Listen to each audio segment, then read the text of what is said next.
Welcome to the Ex-Boyfriend Recovery Podcast, where we help you get your ex back and have the fairy tale ending you deserve.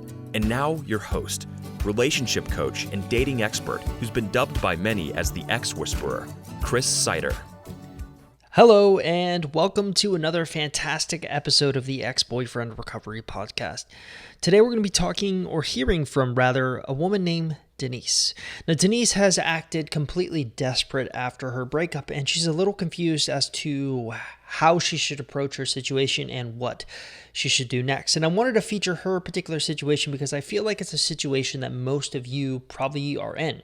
You've either acted desperate after your breakup and you don't know what to do next. Well, today, that's what we're going to be talking about.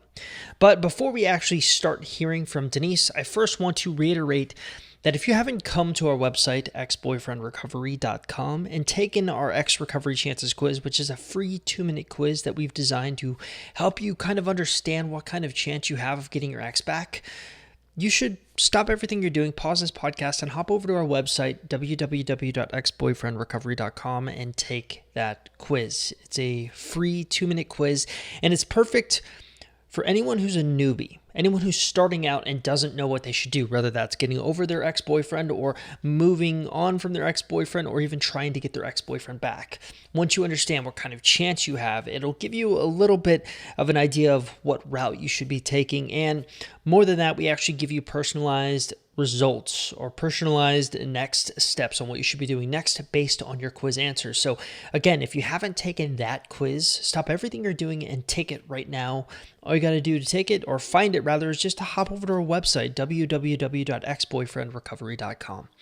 Okay, so now that that's out of the way, let's hear from Denise. Hi, Chris. My name is Denise. My boyfriend and I actually broke up October 17th. We got into like a really big fight, and then I kind of like popped up at his house, and then we just got into a really big fight, and then we broke up. Ever since the breakup, I've been like calling. I even popped up at his house a couple times. I've been texting him every day.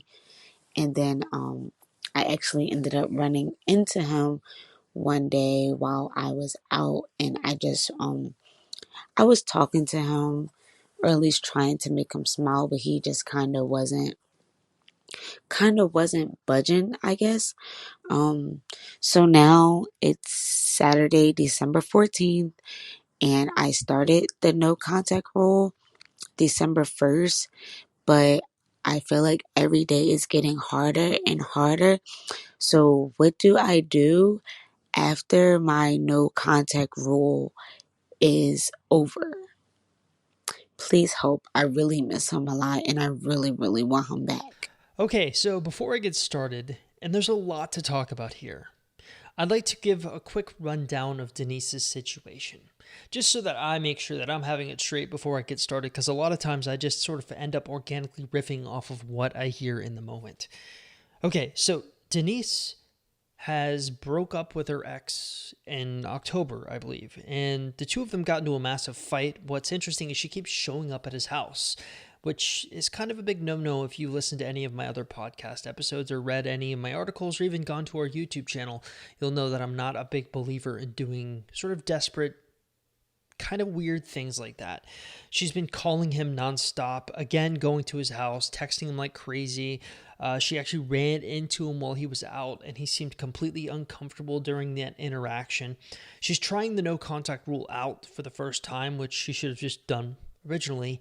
So I guess she's sitting there and wondering, well, what do I do next now that, I'm doing the no contact rule? What happens after it's over? What am I supposed to do?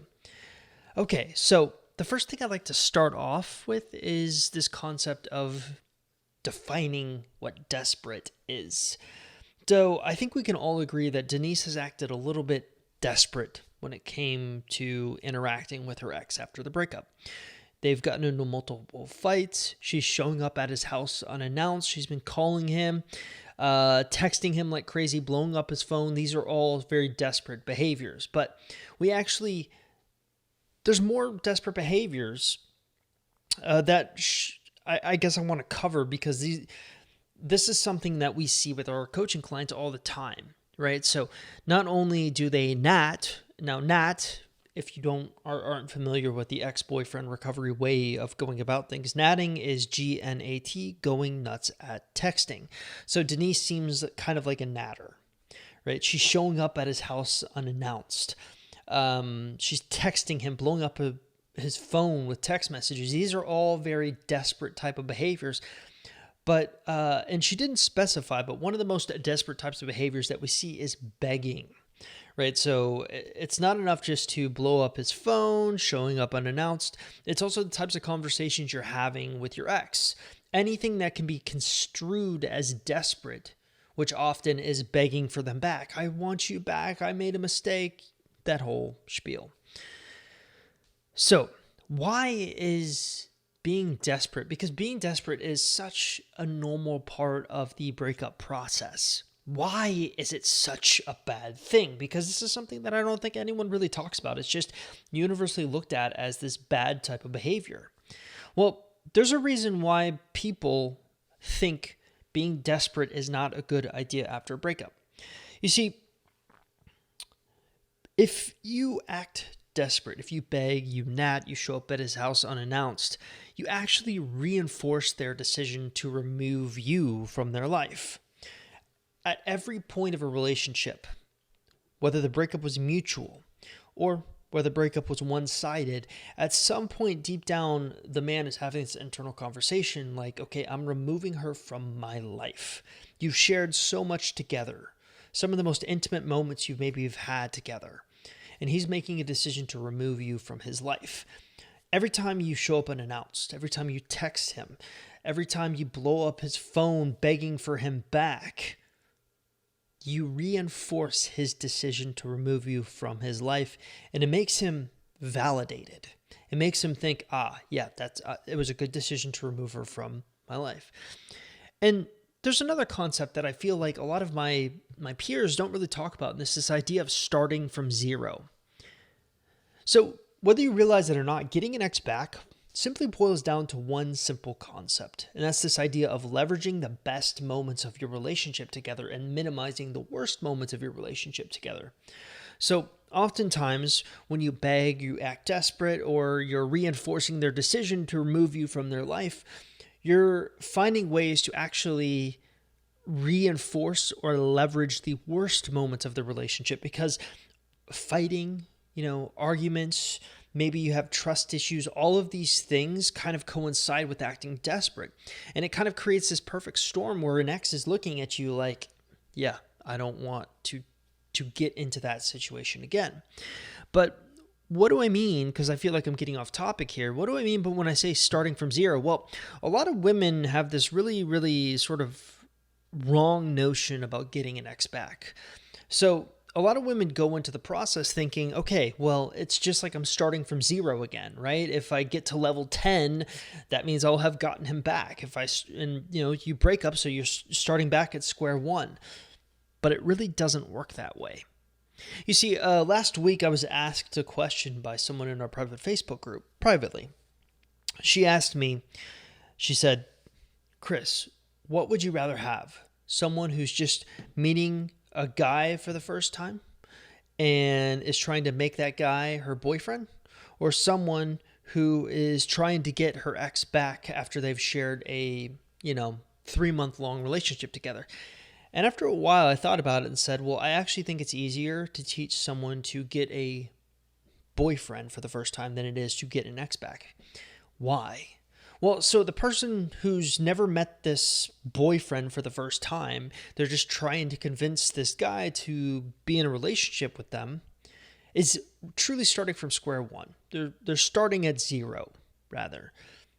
That's not the case with a lot of the guys and girls listening to this podcast.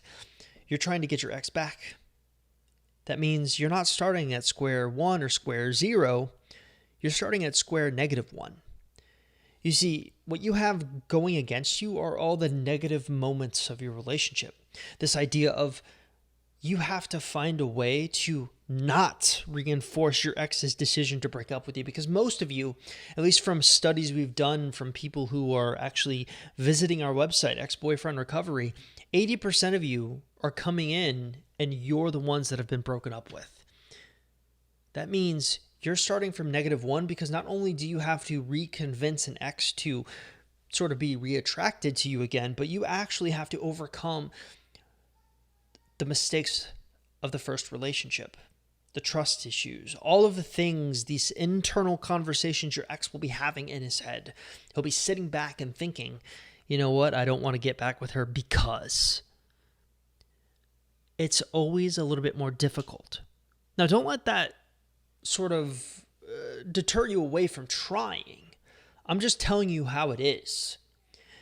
And actually, it's interesting because this is why no contact rule is such an important aspect of getting your ex back. The no contact rule is meant to get you closer to that square one or square zero mark. It's to get you out of the negative and back on neutral ground by using time. Now, we've talked a lot about this concept of the no contact rule over the years and how there's many different psychological ramifications for it. It utilizes a psychological concept called reactance. By removing behavioral freedom from your ex, you're making them more likely to want to respond or reach out or get that freedom back. It's letting you have time to cool down, letting your ex have time to cool down, putting some distance between you and those negative memories that he's having of you. The no contact rule won't get you fully back to square zero or square one, however you define that. But it's going to get you closer. And that's an important thing. Because what happens after the no contact rule is almost definitely, I would say, just as important as the no contact rule itself. So we've gone back and forth. Everyone has their different ways of recommending what people should be doing when it comes to, okay, because Denise, the last question she asked in her voicemail was, what do I do after the no contact rule is over? The question she should have been asking is, how do I get through the no contact rule without any hiccups? But let's actually answer her original question. What do you do after the no contact rule is over? Everyone has their different concepts or different ideas of what they should do. Some people recommend going and seeing your ex right away in person. Other people recommend a strong texting, rigid idea, game plan, whatever you call it. Well, we employ something called the Socratic method. So what we do is we come up with what we think is the best sort of approach. And then we basically let people go out and they report back to us and we find out if that approach was the best. So we kind of look at it like this ever-evolving science.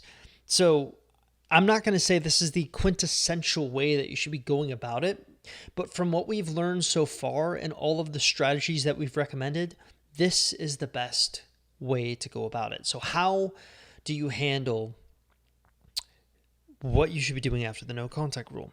So we utilize two concepts called a value ladder and a value chain, right? So what are these two concepts? Well, it's important because these are relatively new concepts and a lot of people haven't been indoctrinated into this idea of what they are.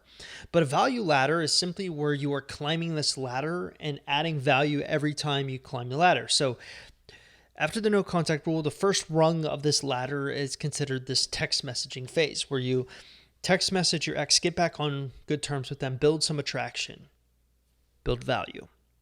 Bam, you're climbing up one rung of the ladder. The next rung of the ladder is phone conversations, video conversations, whatever you utilize, building attraction there. Bam. Moving more value up, you're on the second rung of the ladder. Third rung of the ladder, okay, now that you're sort of in these, you've texted so far, you've built value on the phone, you will be moving up to the in-person interaction phase. That's where you see your ex for a non-romantic meetup. Build attraction there, build value there, bam. You're on the third rung of the ladder, almost to the top. The fourth rung of the ladder is the romantic dates. The romantic dates, you're building value and attraction there. Bam, you're at the top of the ladder.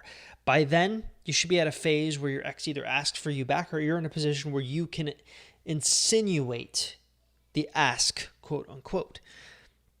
But that's just a value ladder. That's just sort of the methods of communication that we recommend that you have in an organic way. That's not the value chain. The value chain is something that pairs with the value ladder. It's the types of conversations that you have. By chaining together specific types of conversations, you can actually move up the value ladder, because ultimately when we looked at it, there's 5 types of conversations that you're going to be having. Each conversation becomes more and more intimate as you get through sort of the chain. So the first type of conversation we want you to have is small talk. The second one is sharing stories. The third one, sharing opinions. Fourth, we have virgin ground. This is where you're talking to your ex about something that you've never told anyone, and they're reciprocating in a way that they've never told anything to this person or anyone before, and they're telling it to you. Then we have the fifth aspect of the value chain. That's where you share your feelings. So you pair value chain and value ladder together, and we have this organic sort of way of approaching it. Now, it's a lot more complicated than a simple 20-minute podcast that can detail. That's why we've actually created the X Recovery program to actually explain this delicate concept of how this is supposed to go. But what we found, just from a bird's eye view, is that's what works best. And why? Because it utilizes the 4 pillars of attraction. So I was watching this really interesting Netflix limited series a couple of weeks ago. It was all about sex, basically.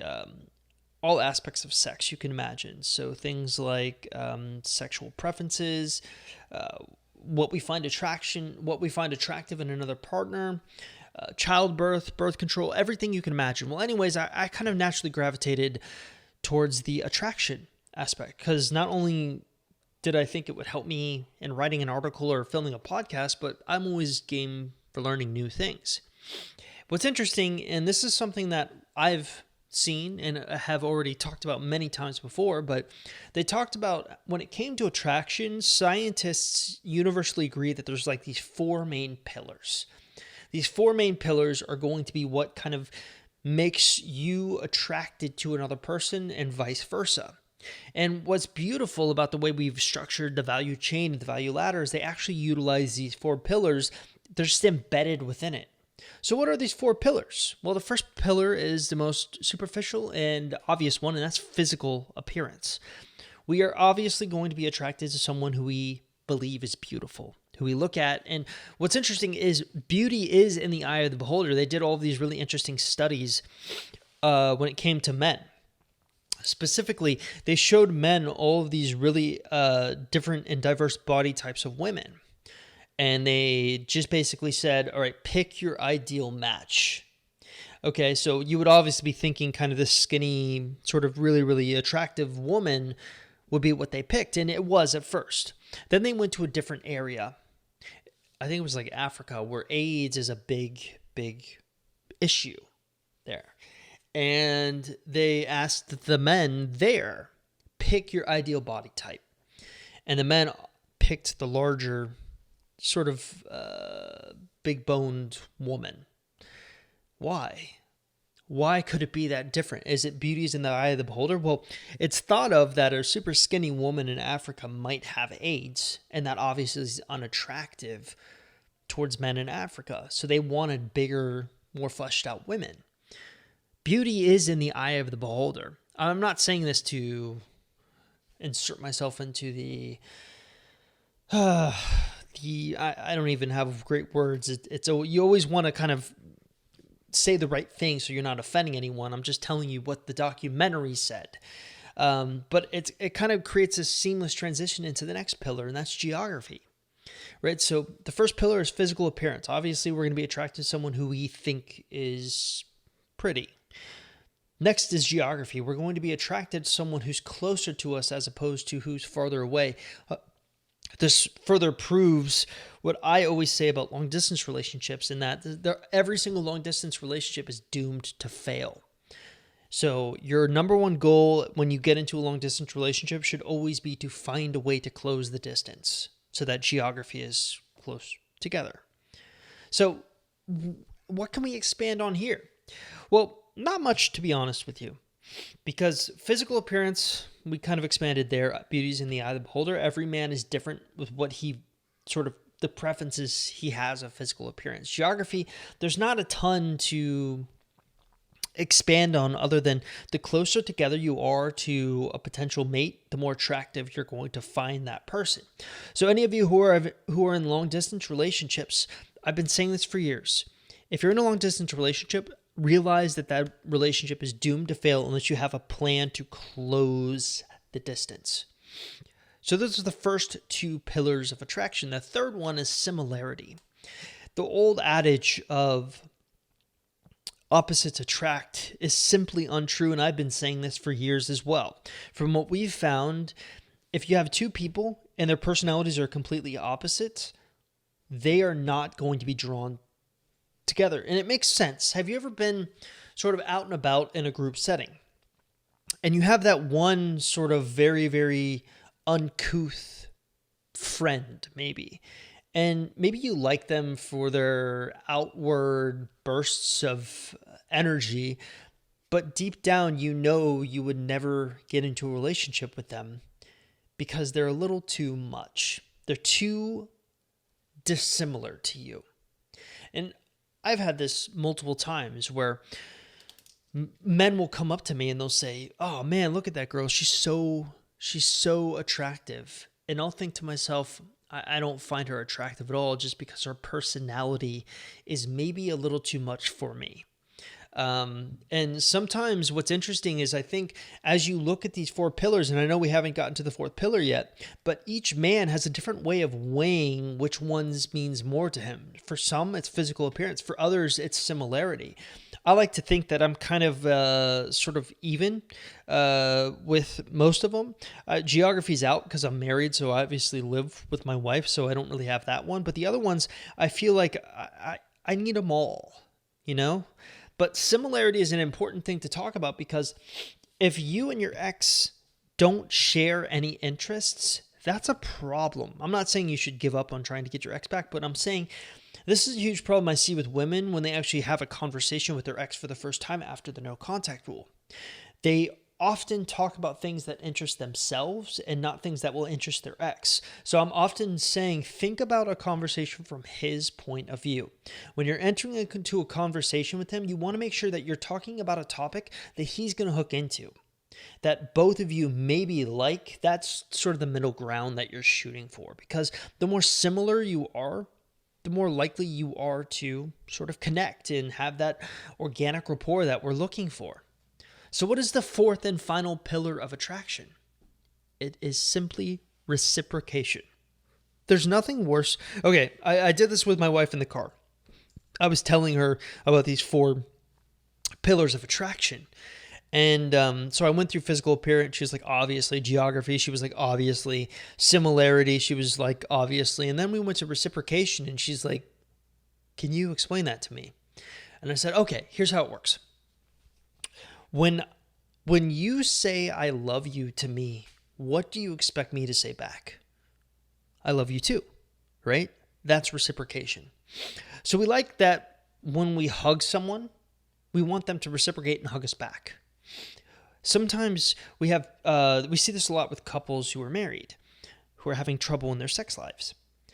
One person is sort of initiating, the other person doesn't want anything to do with it. That makes that one person initiating feel bad because they're not getting any type of reciprocation back. So think back to your relationship. Were there any moments, and this could be something something that's different for each person, because maybe you're the one that was initiating and you're not getting enough reciprocation, and that makes you feel bad. What's interesting though is every man has a different way in which they reciprocate love. That's also why we kind of tell our clients to go through those 5 love languages, that famous quiz, and take it and pretend that you're your ex, because then maybe you need words of affirmation. That's your way of getting reciprocation, but maybe your ex needs more physical touch for reciprocation in some way. Keep these things in mind.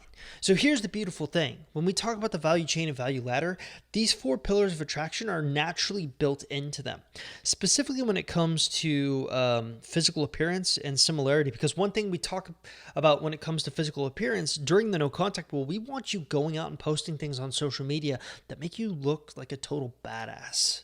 That's what we want, because we understand that your ex will be paying attention. We want him to pay attention to the best version of you.